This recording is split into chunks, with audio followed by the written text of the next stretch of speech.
Bonjour, peuple de Dieu. Bonjour. C'est par rapport à notre témoignage.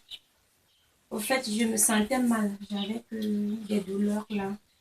Et on dit que lorsque les symptômes de corona, on dit qu'il y a le problème de respiration. Et donc, quand j'avais des douleurs, et chaque nuit, à partir de 2 heures, je me levais approximativement croyant que je vais m'étouffer. Et je ne ressentais plus mon corps. Moi, j'ai mis dans ma tête que j'avais déjà corona.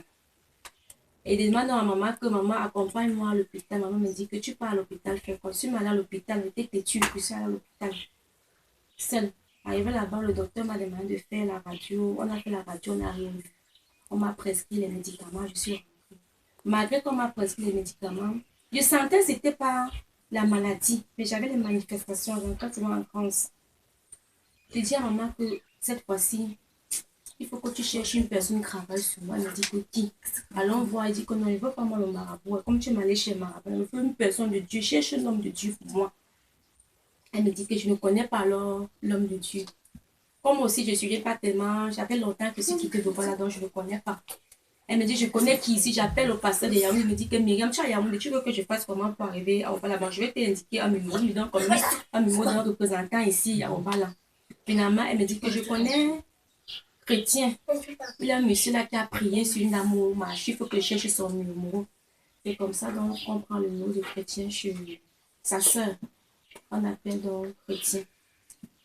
Avant ça même, je pars à l'hôpital. Quand j'arrive à l'hôpital, la femme qui est à l'hôpital me dit, à l'accueil, elle me dit que ma fille, tu cherches quoi? Parce que c'était même pas un jour ouvert, c'était un jour, un week-end. Tu cherches quoi? Elle dit que je veux voir le docteur Djokoui.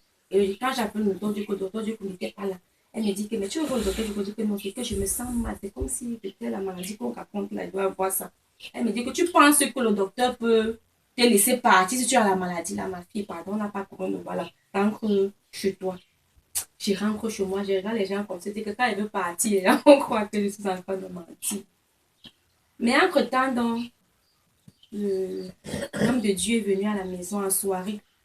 Il a donc commencé à prier. Puis il est venu à la soirée, il ne savait même pas qu'il venait pour travailler sur une personne. Mais, comme on dit, l'homme de Dieu, il est toujours ami, il n'a pas besoin qu'on te précise d'abord que tu dois venir travailler sur une personne. J'ai mis l'entrée donc en travail. Lorsqu'il est entré en travail, donc ça n'a même pas fait quelques minutes, j'ai entré en France. J'ai commencé donc à manifester. Et gloire à Dieu, il m'a délivré parce que après ça, depuis ce jour-là, parce qu'avant je ne restais pas ici ouvert, je vais toujours en train d'attacher les douleurs et tout ça. Depuis ce jour-là, je peux maintenant porter mon habit ouvert, je marche, je n'ai plus de problème. Donc je remercie vraiment le Seigneur pour cela. Amen. Amen. Alléluia. Tu attends encore. Là, prends la caméra et je dois rester à côté d'elle parce que je dois expliquer quelque chose. Alléluia. Amen. Joue sur le temps.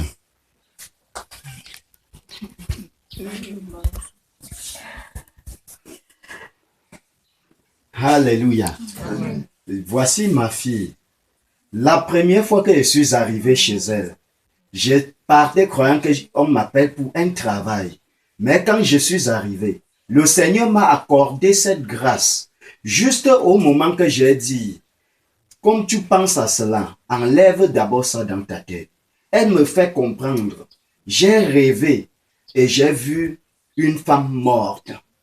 Et j'ai dit, c'est le monde des ténèbres. Ils ont déjà planifié ta mort, mais tu ne mourras pas.